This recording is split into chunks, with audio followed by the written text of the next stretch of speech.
mwakilishi wa mkuu wa mkoa, mlitoa maelekezo wakati fulani ya kuruhusu watu kupita kwenye barabara za mwendo kasi. Mkasahau kwamba barabara za mwendo kasi si za kwenu, ni za waziri wa TAMISEMI. Ziko chini ya waziri wa TAMISEMI. Ninyi mkasimama mkaruhusu watu wakapita wakati ule, nimewasamehe.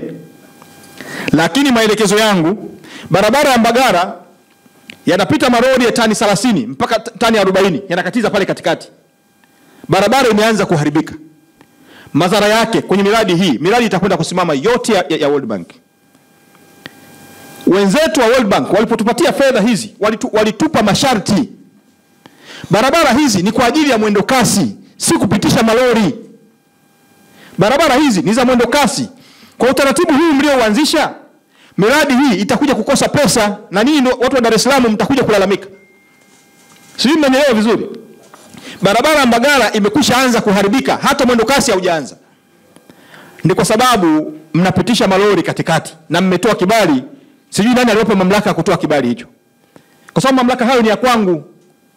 Barabara hizi zinasimamiwa na DART. DART iko chini yangu. Ninyi mamlaka mliyatoa wapi?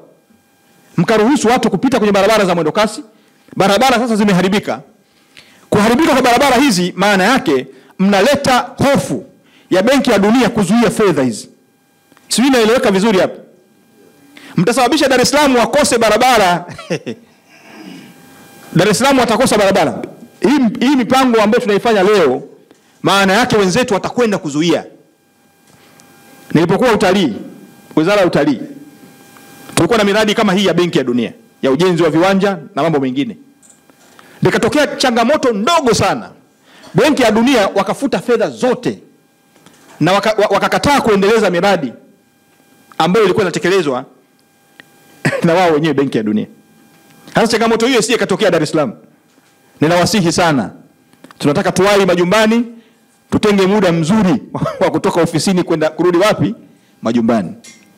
Maelekezo yangu, mwambie mkuu wa mkoa, hatuwezi kuruhusu malori kupita katikati ya barabara za mwendo kasi. Haiwezekani. Kwa magari ya abiria itaeleweka. Tunaweza ni bora hata kupitisha magari ya abiria kuliko malori ya tani 30. Nadhani nimeeleweka vizuri. Wekeni utaratibu mzuri, na kabla mjaruhusu leteni wizarani. Sisi ni wenye mamlaka hayo, si ya kwenu. Mwambie mkuu wa mkoa, sio mamlaka yake. Tumeelewana vizuri eh? Niliwastai tu. Niliwastai. Msifanye mambo ambayo si ya kwenu mpaka muombe kibali. Kwa hiyo mwambie mkuu wa mkoa. Hili nalisema wazi kwa sababu changamoto hii inaweza kutuingiza mgogoro mkubwa na wenzetu wa Benki ya Dunia. Nadhani madiwani mnanisikia vizuri. Ninaomba muwaeleweshe wananchi kwenye maeneo yetu. Anayetaka kuwahi majumbani atoke muda unaostahili ili aweze kuwahi nyumbani. Kwa sababu vinginevyo itatuletea shida kubwa. Miradi hii trilioni 1.1 ni fedha nyingi. Ni fedha nyingi sana. Zikizuiwa hizi fedha, Dar es Salaam watakosa barabara kabisa. Nadhani nimeeleweka vizuri.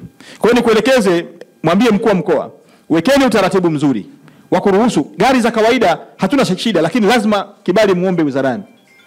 Malori kuanzia sasa nisisikie malori yamekatiza katikati ya barabara. Hasa ya tani kuanzia hizo matani makubwa hayo.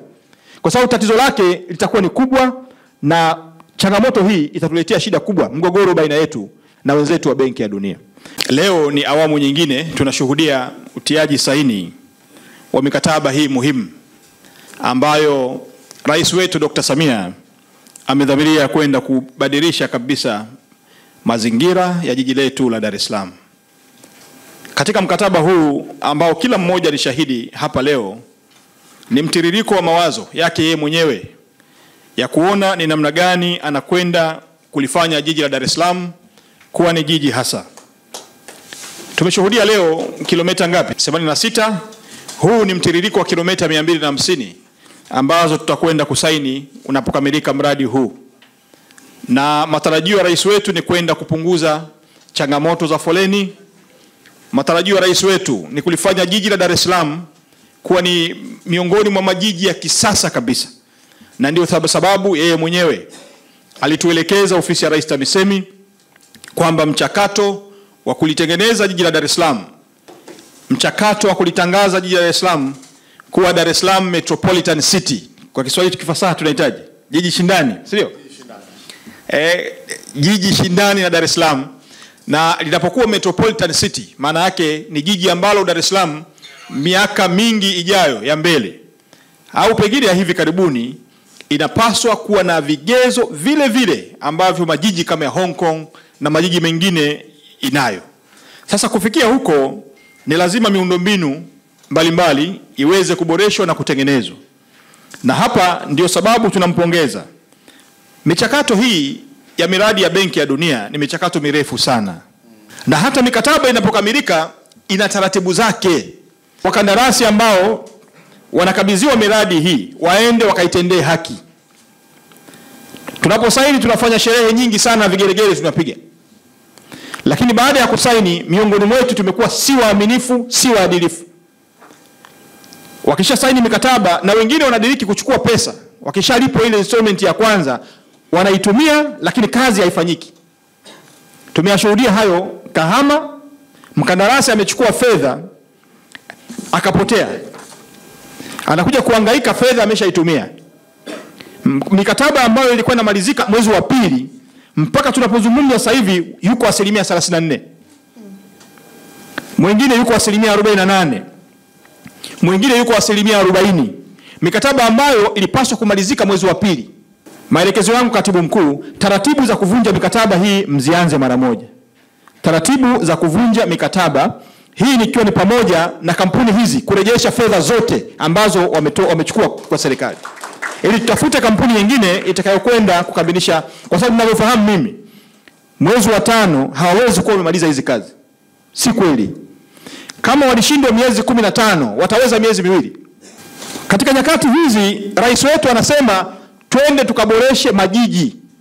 Tuyafanye majiji yafanye kazi masaa 24. Kwa kuwa na masoko mazuri, kwa kuwa na barabara nzuri. Lakini kuna watu wanatuvuta shati. Sasa maelekezo yangu Katibu Mkuu, si kuvunja tu mkataba. Si kuvunja tu mkataba. Kampuni hizi zisiruhusiwe kupewa kazi tena TARURA kupitia mradi wowote. Zisiruhusiwe kuanzia sasa mpaka zitakapokwenda kumaliza mradi huu kwa muda ambao tumekubaliana. Huyu wa Julai, ikifika Julai hajakamilisha mkataba huu umetenguliwa. Taratibu zianze sasa hivi. Kusiwe nyongeza ya muda mwingine. Kanyewe umenisikia bana?